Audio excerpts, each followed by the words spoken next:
कैसे आप लोग? आशा करता हूँ अच्छे होंगे। हम पढ़ रहे थे थिंक एंड ग्रो रिच, जिसके लेखक हैं नेपोलियन हिल। तो अभी हमारा चौथा अध्याय चल रहा था, तो चलिए शुरू करते हैं। मैंने यह 25 साल से अधिक पहले अनुभव से सीखा है। मेरे लिखा कह रहे मैंने 25 साल पहले अपने सारे जितना भी है 25 साल में पहले अनुभव से सीखा है। मैंने विज्ञापन में एक घर पर अध्ययन पाठ्यक्रम में नाम लिखवा लिया। अब लेखक ने एक विज्ञापन पर क्या करा, अपने घर पर एक अध्ययन पाठ्यक्रम में अपना नाम लिखवा दिया। 8 या 10 सबक पूरा करने के बाद मैंने पढ़ाई बंद कर दी। उसका 8 या 10 सबक बाद उन्होंने पढ़ाई बंद कर ली। उसके बाद पढ़ाई करी नहीं उन्होंने। लेकिन स्कूल ने मुझे बिल भेजने बंद नहीं किए। लेकिन जो बिल्स थे स्कूल ने उनको बंद नहीं किया, उनको कंटिन्यू बिल भेजते गए। जो भी उनका जो आपका प्रकाशक जो चित्रहार होता है वो भेजते रहे। इसके अलावा इसने भुगतान पर जोर दिया, चाहे मैं अपनी पढ़ाई करूं या नहीं। और उन्होंने भुगतान पर जोर दिया, चाहे वो पढ़ाई कर रहे थे या नहीं कर रहे थे, इट डज़न्ट मैटर। मैंने निर्णय लिया कि यदि मुझे पाठ्यक्रम के लिए भुगतान करना ही है, जो मैं कानूनी तौर पर करने के लिए बाध्य था, मुझे सबक पूरे करने चाहिए और अपने पैसे की कीमत वसूल करनी चाहिए। तो मैंने सोचा यार इससे अच्छा अगर मैं नहीं कर रहा हूँ और बिल मुझे फिर भी देने पड़ रहे हैं, तो इससे अच्छा मैं क्यों ना पढ़ाई कर लूँ। मैंने उस समय महसूस किया कि स्कूल की संग्रह प्रणाली कुछ ज़्यादा अच्छी तरह से नियोजित है। उन्होंने उस समय महसूस किया जो उनकी जो स्कूल की जो आपकी संग्रह प्रणाली, मतलब जो स्टोरेज उनका रहता है, उस प्रणाली कुछ ज़्यादा ही तरह से नियोजित है, मतलब व्यवस्थित है। लेकिन मुझे जीवन के बाद में पता चला यह मेरे प्रशिक्षण का एक महत्वपूर्ण हिस्सा था। लेकिन जीवन के बाद मतलब जीवन जीने के जीते जीते उनको पता चला कि क्या ये प्रशिक्षण का उनका एक महत्वपूर्ण हिस्सा था, जिसके लिए कोई शुल्क नहीं लिया गया था और जिसके लिए कोई भी उनसे फी नहीं ली गई थी। भुगतान करने के लिए मजबूर किए जाने से मैं आगे बढ़ा और कोर्स पूरा किया। बाद में ज़िंदगी में विज्ञापन में बहुत अनिच्छा से लिए गए प्रशिक्षण के कारण मैंने खोजा कि उस स्कूल की कुछ कुशल संग्रह प्रणाली पैसा कमाने के लिए काफ़ी उपयोगी थी। जैसे जैसे वो जीवन में आगे बढ़े तो उनको पता चला कि विज्ञापन बहुत इच्छा से लिए गए प्रशिक्षण का कारण, जो उन्होंने मेरे मन से जो प्रशिक्षण लिया था वहाँ से, उसके कारण मैंने खोजा कि स्कूल की कुशल संग्रह प्रणाली, जो संग्रह प्रणाली के बारे में बात कर रहे हूँ, पैसा कमाने के लिए काफ़ी उपयोगी थी। उसके द्वारा वो पैसा कमा सकते थे ईजिली। इस देश में दुनिया में सबसे बड़ी कही जाने वाली पब्लिक स्कूल प्रणाली है। ये दुनिया में सबसे बड़ी कही जाने वाली एक संग्रह प्रणाली कही जाती है। हमने भवनों में एक बड़ी रकम का निवेश किया। अब जो भवन थे उन्होंने एक निवेश करा, वहाँ पे एक इन्वेस्टमेंट करी। हमने प्रणाली ग्रामीण जिलों में रहने वाले बच्चों के लिए सुविधाजनक परिवहन की व्यवस्था की है।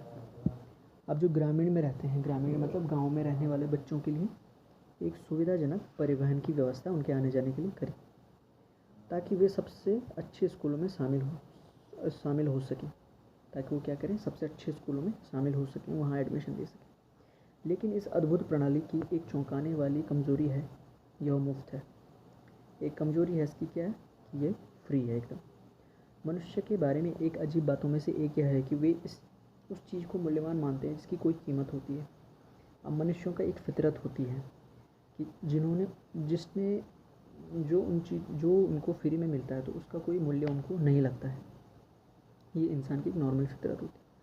अमेरिका के मुफ्त स्कूल और मुफ्त सार्वजनिक पुस्तकालय लोगों को प्रभावित नहीं करते थे, क्योंकि वे फ्री थे, क्योंकि वे मुफ्त थे। लेकिन यह प्रमुख कारण है कि इतने सारे लोग स्कूल छोड़ने के बाद और काम पर जाने के बाद अतिरिक्त प्रशिक्षण प्राप्त करने की आवश्यक पाते हैं। यह भी प्रमुख कारणों में से एक है कि नियोक्ता घर पर अध्ययन पाठ्यक्रम करने वाले कर्मचारियों पर अधिक से अधिक ध्यान देते हैं।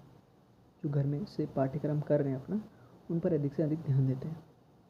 उन्होंने अनुभव से सीखा है कि कोई भी व्यक्ति जिसमें घर पर अध्ययन करने के लिए खाली समय का एक हिस्सा देने की महत्वाकांक्षा है, उसके पास वे गुण हैं जो नेतृत्व के लिए तैयार करते हैं। जो अब खाली बैठे बैठे जो घर में समय दे सकता है पढ़ने के लिए, तो उसमें वो महत्वाकांक्षा है, उसके पास वो गुण है जिससे वो क्या कर सकता है, एक नेतृत्व तक ले सकता है, एक टीम बिल्डअप कर सकता है। यह मान्यता एक धर्मार्थ भाव नहीं है, यह नियोक्ताओं के हिस्से पर ठोस व्यापार निर्णय है। एक धर्मार्थ मतलब धर्म का एक हिस्सा नहीं है, धर्मात्र के भाव का नहीं है। ये एक नियोक्ता के हिस्से पर, मतलब एक नियोक्ता के रूप में एक फैसला है, एक निर्णय है, ठोस व्यापार निर्णय। लोगों में एक कमज़ोरी जिसके लिए कोई उपाय नहीं। अब लोगों की क्या होती है, कमज़ोरी होती है जिसके लिए कोई उपाय नहीं है। वो क्या है? यह महत्वाकांक्षा की कमी की सार्वभौमिक कमज़ोरी। जो महत्वाकांक्षा की कमी होती है सबके अंदर ही लगभग होती है, बहुत कम होते हैं जिनके अंदर महत्वाकांक्षा होती है। व्यक्ति विशेष रूप से वेतनभोगी जो अपने खाली समय को घर के अध्ययन के लिए उपलब्ध कराने के लिए निर्धारित करते हैं, वे शायद ही कभी ज़्यादा लंबे समय तक नीचे रहते हैं। उनकी कार्य ऊपर की ओर चढ़ने के लिए रास्ता खोल लेती है। जो महत्वाकांक्षी होते हैं वो ज़्यादा टाइम तक नीचे नहीं रहते, कुछ ना कुछ करके वो ऊपर के लिए अपना रास्ता खोल देते हैं। उनके रास्ते से कई बाधाओं को हटा देती है और उन लोगों को दोस्ताना रुचि प्राप्त करती है।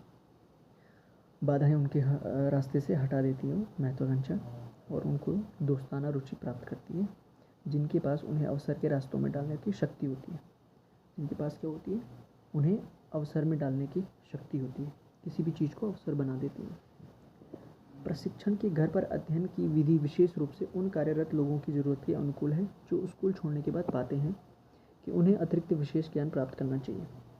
अभी जो घर पर प्रशिक्षण की जो आदत है, जो भी विधि है, उन कार्यरत लोगों के लिए जो क्या करते हैं, स्कूल छोड़ने के बाद भी जिनके पास अतिरिक्त विशेष ज्ञान प्राप्त करना चाहिए, जिनको लगता है कि यार हमें और भी ज्ञान प्राप्त करना चाहिए, केवल स्कूल नहीं, घर पर भी हम बहुत सारी चीज़ें पढ़ सकते हैं, लेकिन स्कूल में वापस जाने के लिए समय नहीं निकाल सकते। लेकिन वापस स्कूल जाने के लिए उनके पास समय नहीं होता है, वो इतना समय नहीं निकाल सकते।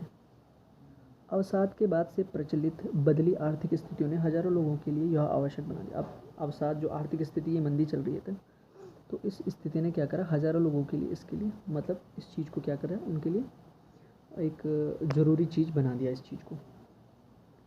वे अतिरिक्त या नए आय के स्रोत ढूंढें। अब वो अतिरिक्त आय के नए स्रोत ढूंढेंगे, ऑब्वियस सी बात है। इनमें से अधिकांश के लिए उनकी समस्या का हल केवल विशेष ज्ञान प्राप्त करके पाया जा सकता है।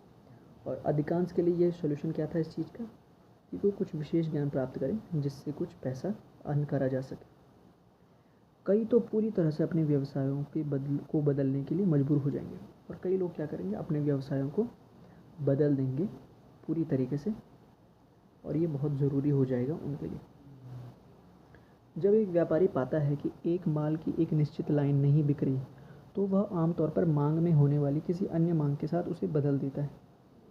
अब एक व्यापारी क्या करता है, जब एक माल की निश्चित लाइन नहीं बिक रही होती है, मतलब एक माल का हिस्सा नहीं बिक रहा होता है, तो क्या करता है, आमतौर पर मांग होने वाली किसी अन्य चीज़ को, मतलब किसी अन्य चीज़ की अगर मांग है तो उसके साथ उसको बदल देता है, उसको रिप्लेस कर देता है उस चीज़ के साथ। वह व्यक्ति जिसका व्यापार व्यक्तिगत सेवाओं को बेचना है, वह व्यक्ति जिसका व्यापार क्या है, व्यक्तिगत पर्सनल जो फैसिलिटी प्रोवाइड कराता है लोगों को, ये चीज़ें बेचता है, उसे एक कुशल व्यापारी ज़रूर होना चाहिए।